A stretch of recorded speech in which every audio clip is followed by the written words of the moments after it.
దూత media power of news. Welcome to దూత media. Kalvakuntla Taraka Ramarao ఈ పేరు తెలియని తెలుగువారు ఉండరు. సాధారణంగా కేటీఆర్ అని పిలుస్తారు. తెలంగాణలో సుపరిచిత రాజకీయ నాయకుడు, రాష్ట్ర రాజకీయాల్లో కీలక వ్యక్తి. ఆయన జీవితం, రాజకీయ ప్రస్థానం, సామాజిక సేవలు ఎంతో ఆసక్తికరం. ఈ రోజు ఆయన పుట్టినరోజు. ఈ సందర్భంగా ఆయన గురించి కొంచెం తెలుసుకునే ప్రయత్నం చేద్దాం. కేటీఆర్ 1976 జూలై 24న కరీంనగర్ జిల్లా సిద్దిపేటలో జన్మించారు. ఆయన తండ్రి కల్వకుంట్ల చంద్రశేఖరరావు తెలంగాణ రాష్ట్ర సమితి వ్యవస్థాపకుడు. తెలంగాణ తొలి ముఖ్యమంత్రిగా చెరగని ముద్ర వేశారు.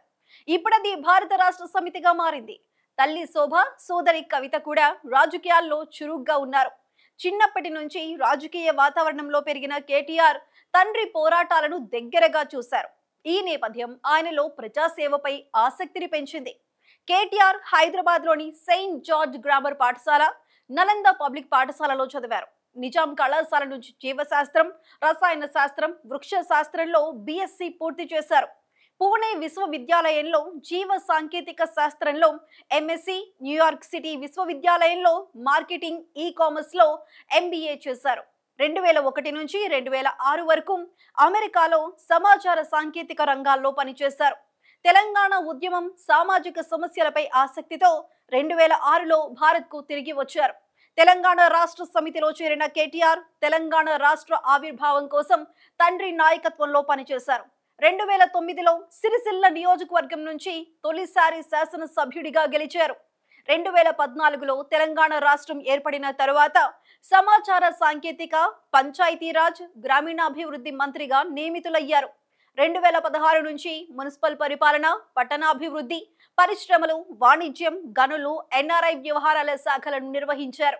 కేటీఆర్ నాయకత్వంలో తెలంగాణ సమాచార సాంకేతిక రంగం గణనీయమైన పురోగతి సాధించింది.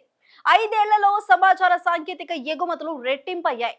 టీహబ్, గ్రామజ్యోతి, వాటర్ గ్రిడ్, బంగారు తల్లి వంటి కార్యక్రమాలు ఆయన చొరవతో అమలయ్యాయి.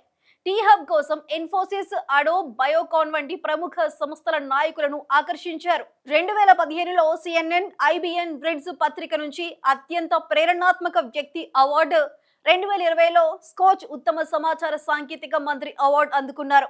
సామాజిక సేవలో కేటీఆర్ ఎల్లప్పుడూ ముందుంటారు. 2020లో కోవిడ్ సమయంలో ప్రారంభించిన గిఫ్ట్ ఏ స్మైల్ కార్యక్రమం ద్వారా ప్రతి ఏటా తన పుట్టినరోజున సేవా కార్యక్రమాలతో జరుపుకుంటారు. 2024లో 100 మంది విద్యార్థులకు ల్యాప్టాప్లు, 13 చేనేత కుటుంబాలకు ఆర్థిక సాయం అందించారు. గత 5 ఏళ్లలో 100 అంబులెన్స్లు, 6000 టాబ్లెట్లు, 1400 3 చక్రాల స్కూటర్లను వికలాంగులకు ఇచ్చారు. 2025లో 5000 కేసీఆర్ కిట్లను నవజాత తల్లులకు పంపిణీ చేశారు. ఈ కిట్లు శిశు మరణాల రేటును తగ్గించడంలో ఉపయోగపడ్డాయి. ఇక వ్యక్తిగత జీవితంలో కేటీఆర్ శైలిమాను వివాహం చేసుకున్నారు. వీరికి హిమాన్షు, రియాన్షి అనే 2 సంతానం. ఆయన సరళమైన జీవన శైలి, ప్రజలతో సన్నిహితంగా ఉండే తీరు ఆయనను ప్రత్యేకంగా నిలబడతాయి. 2018లో 88 ఏళ్ల తెలంగాణ సాయుధ పోరాట యోధుడు మిట్ట యాదవ్ రెడ్డి జీవిత కథను ఆవిష్కరించి ఆయనను సన్మానించారు.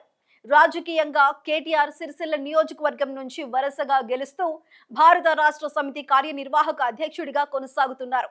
అయితే 2023లో ఫార్ములా ఈ రేస్ నిర్వహణలో నిధుల దుర్వినియోగం ఆరోపణలపై ఈడీ కేసు నమోదు చేసింది.